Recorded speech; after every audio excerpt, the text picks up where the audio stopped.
Hello, my name is Haley Smoot, and I'm the Director of Public Policy with the National Coalition for Cancer Survivorship. So, we wanted to record a quick video about the Comprehensive Cancer Survivorship Act and share how you can continue to engage your member of Congress when they leave DC and they're back home in the district. So, we had many advocates who attended Hill Day this year. And you don't need to schedule another one-on-one meeting and talk about the legislation, but you can still try to meet your members at town halls and events that they may host back in the district and continue building that relationship and remind your member of Congress or their staff about the legislation. And for those of you who didn't attend Hill Day this year, this is a great opportunity for you to talk about the legislation, really advocate for it when your member of Congress is back at home. So just to give a little bit of background about the Comprehensive Cancer Survivorship Act, this legislation is very comprehensive. It's bipartisan, introduced by Representatives Debbie Wasserman Schultz in the House, as well as Brian Fitzpatrick and Mark DeSaulnier. And then on the Senate side, it's been introduced by Senator Amy Klobuchar and Senator Ben Cardin.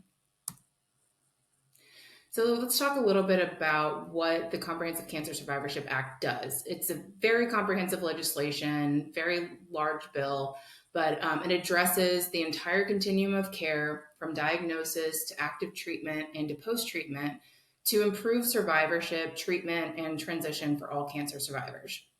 So like I said, there's a lot to it. We'll talk about a few of the provisions in the bill, but just to give you an overview, like I said, there's a lot in it, but for example, it provides coverage for care planning services to better address transition to primary care. It develops navigation services for survivorship, It also establishes an employment assistance grants for survivors, caregivers, and their families, and provides education and awareness through resources for survivors and healthcare providers, and ensures coverage for fertility preservation services. It also requires study of the existing reimbursement landscape and development of an alternative payment model, among many other things.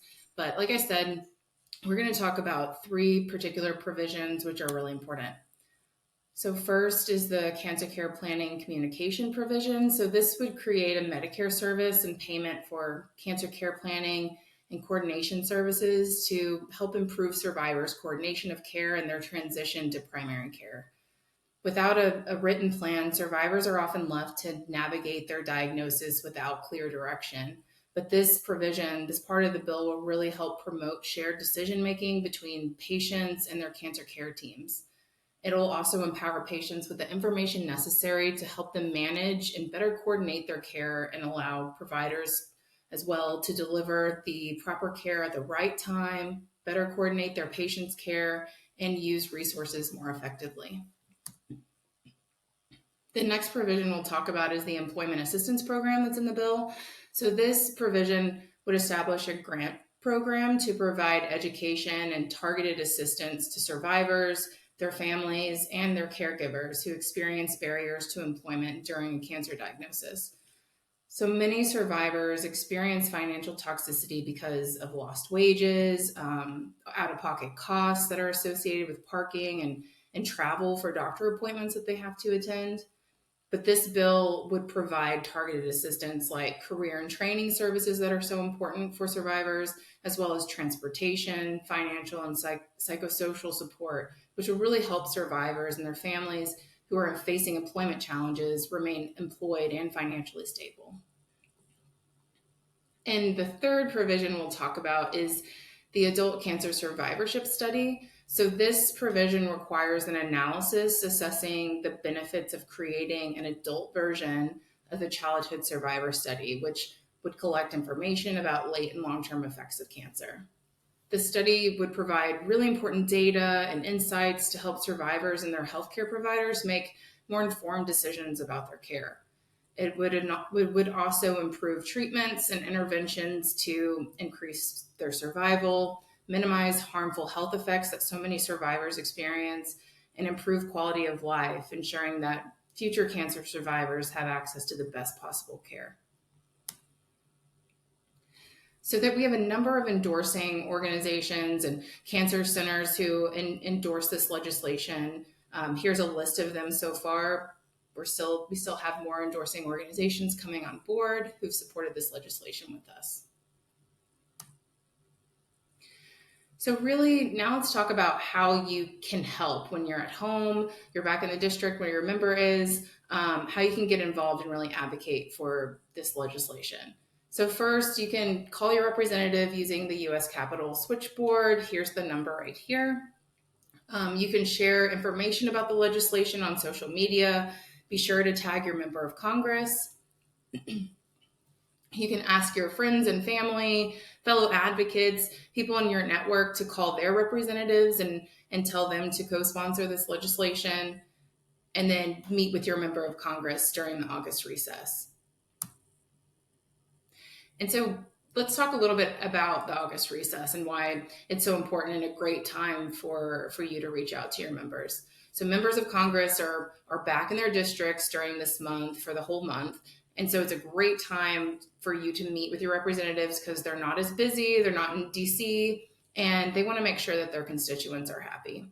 So we suggest scheduling a meeting with both of your senators and your representatives since the survivorship legislation has been introduced in both the House and Senate. So you can advocate for this legislation with both, your representative and both senators. Your representative has a number of office locations in their district. So before you call to schedule a meeting with them, be sure to pick a location that works for you.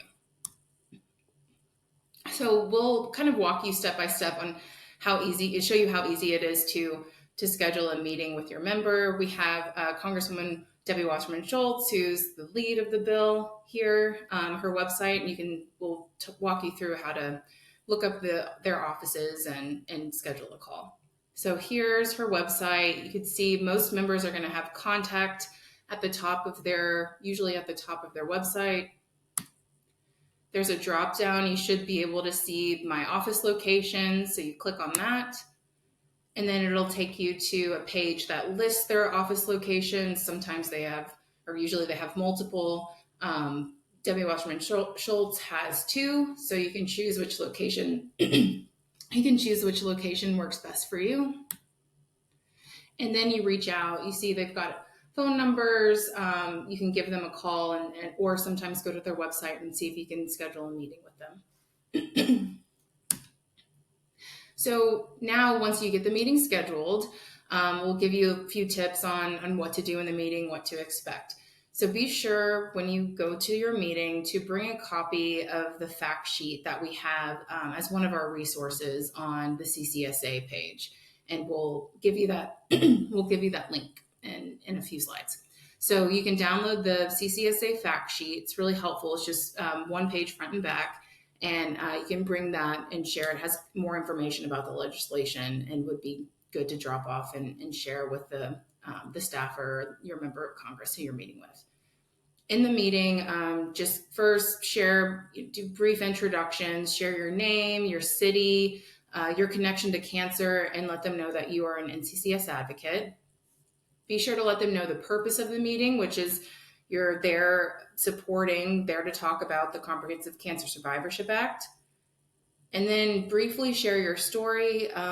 We have a Telling Your Story worksheet, which will really help you kind of break apart your story so you can streamline it and try to keep it under like 1 to 2 minutes and share that story with your member or their staff that you meet with. And we have a little video that has more information about how to fill out the worksheet and if you need additional help or want to learn more about it.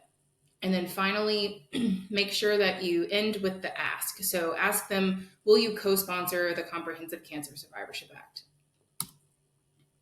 And here we have a link to our CCSA resources page. It tells you more information about the legislation. You can see the fact sheet here is the first picture.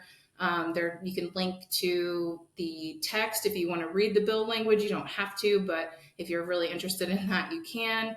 And then more information about how to take action. So there's the link to that page, and you may find some helpful resources there. And so definitely after the meeting, be sure to follow up with the member and with their staff. So we wrote a thank you email template that you can customize. Please feel free to make it your own, and you can send that to your member, to the staff that you met with after your meetings. So you'll find that on our website as well. And just a few tips for social media. So really it's important, and how you can use social media to really amplify your advocacy. Don't forget, it's a great tool.